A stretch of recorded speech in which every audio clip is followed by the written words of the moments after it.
अगर आप एफकेट एग्जाम के लिए प्रिपेयर कर रहे हैं तो आपको एफकेट द फर्स्ट स्टेप की कॉपी जरूर लेनी चाहिए ताकि आप अपने एफकेट एग्जाम क्रैक करने की पॉसिबिलिटी को बढ़ा सको और आपको इसका लिंक डिस्क्रिप्शन में मिल जाएगा।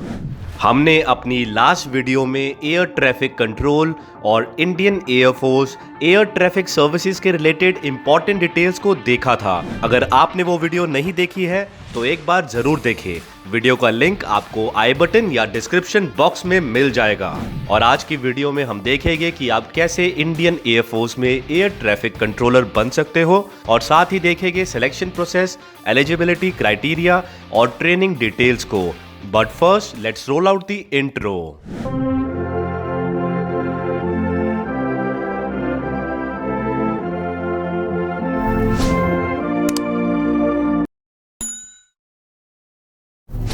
सबसे पहले सिलेक्शन प्रोसेस की बात करते हैं।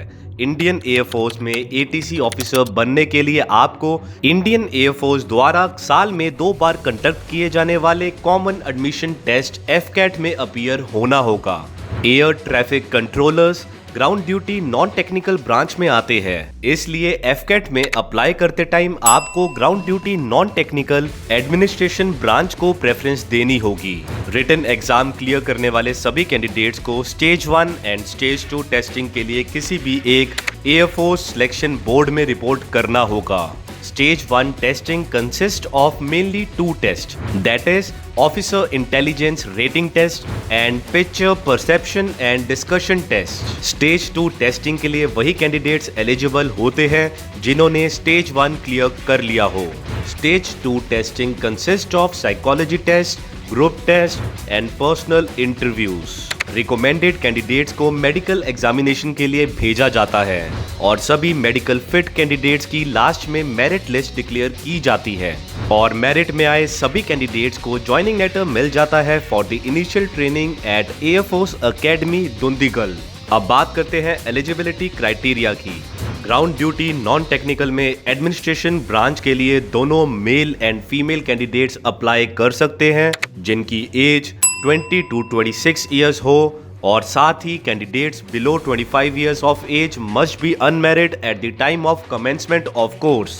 अगर एजुकेशन क्वालिफिकेशन की बात करें तो for administration branch candidate must passed +2 and minimum 3 years degree course in any discipline from a recognized university with a minimum of 60% marks और equivalent। इस एंट्री से एडमिनिस्ट्रेशन ब्रांच ऑफिसर्स को परमानेंट और short service दोनों type का commission दिया जाता है।